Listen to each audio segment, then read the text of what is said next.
I've never been a good sleeper. Insomnia, stress, late-night thoughts running circles in my mind, these were my usual companions. But nothing could have prepared me for that night, the night I first felt true terror.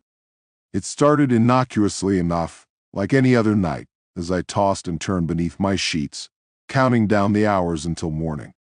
But this time, something changed. I don't know when I fell asleep.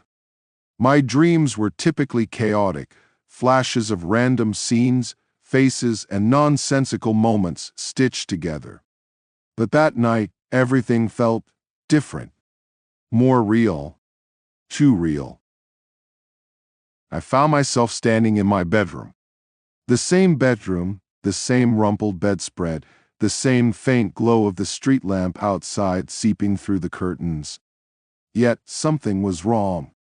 A cold stillness clung to the air, as if the very atmosphere had congealed into something heavy, oppressive. I took a step toward the door, intending to leave the room and perhaps shake the strange feeling. But I couldn't move. My legs wouldn't respond. I willed them to shift, to take another step, but they remained locked in place, glued to the spot like they were part of the floor itself. My arms were the same. My chest, too. I couldn't even twitch a finger. Panic welled up as I realized the only part of me that I could move were my eyes, darting around the room frantically, searching for any sign of what was wrong. And then I saw it. The figure.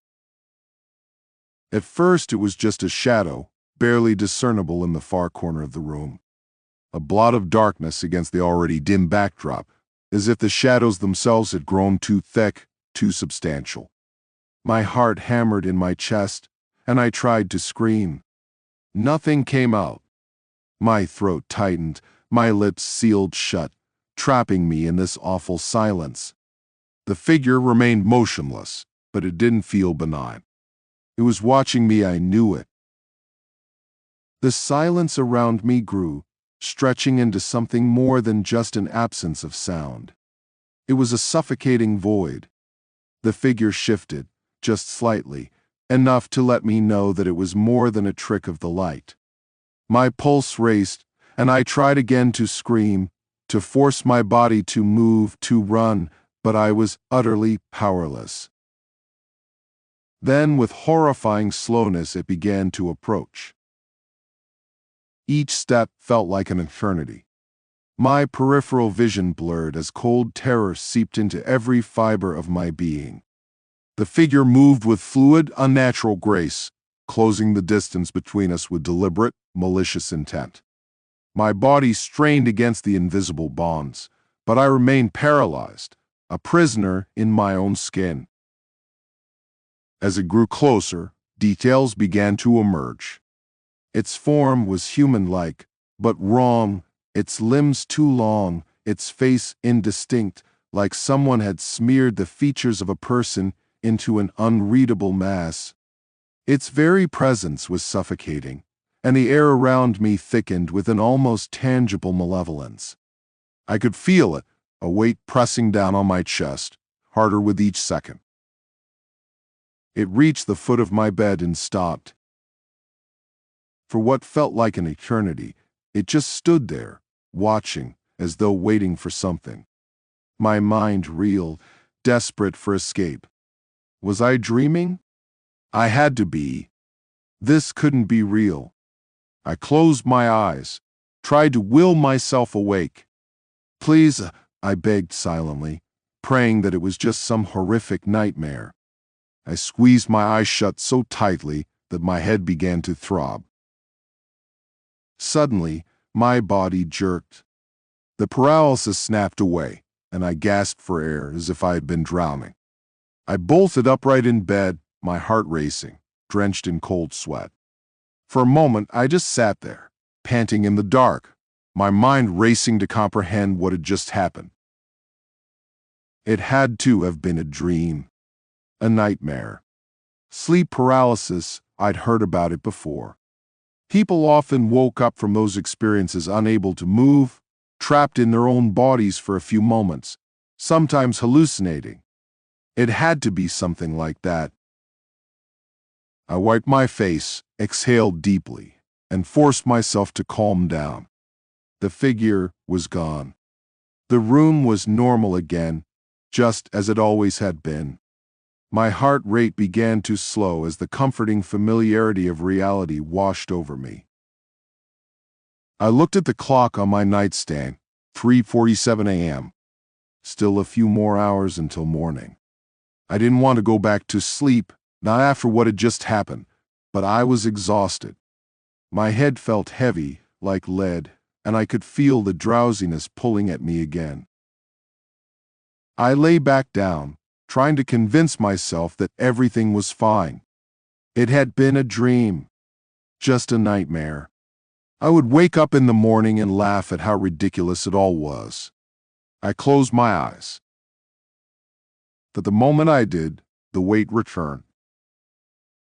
It was subtle at first, a creeping numbness that started at my toes, slowly working its way up my legs, like invisible chains tightening around me. My eyes shot open, and my blood ran cold. I couldn't move again. No. This couldn't be happening. My breathing quickened as I tried to wriggle, to roll over, to do something. But I was locked in place, trapped in my own body once more. My eyes darted around the room, heart pounding, and then I saw it again. The figure. This time it was closer. Standing by the side of my bed, its head tilted, as though it were studying me. Watching. Waiting. My heart slammed against my ribs, and I fought against the paralysis with every ounce of willpower I had left. I could see it more clearly now. Its skin, if it even had skin, was a mottled gray, its limbs unnaturally long and gangly. The blurred face was still indiscernible, but the shape of its head was grotesque, elongated. There was a sense of a wrongness that radiated from it, as if its very existence defied the laws of reality. It leaned down, inching closer to my face. My mind screamed, and I squeezed my eyes shut again, willing it to go away. I thought if I could just wake up, if I could force myself awake, it would disappear. The dream would end. I clenched my fists, or at least I thought I did, trying desperately to break free. And then, with a jolt, I did. My eyes flew open, and I gasped, bolting upright in bed once more. My room was dark but normal, the streetlight's soft glow still filtering through the curtains. I exhaled shakily, my heart still racing, but the figure was gone. I was awake. I had to be. My muscles ached from the tension, and I swung my legs over the side of the bed, needing to stand, to move, to confirm that I was really awake this time. I padded across the room, flipping on the light switch. The light didn't come on. I flicked it again. Nothing. Panic prickled the back of my neck. My fingers felt the switch under my hand, real, solid, but the light refused to respond. I turned back toward my bed, and that's when I saw it. The figure was still there. It hadn't left. But it wasn't just standing at the foot of my bed now.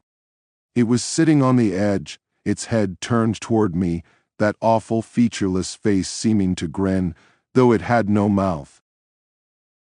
My body seized up again, freezing me in place. I hadn't woken up. Terror surged through me, drowning me in a sickening wave of dread. No matter what I did, no matter how hard I tried to wake up, I couldn't escape. I was trapped, lost in this endless, looping nightmare where waking was just another layer of the dream. The figure rose, its head tilting grotesquely as it began its slow, inevitable approach once more.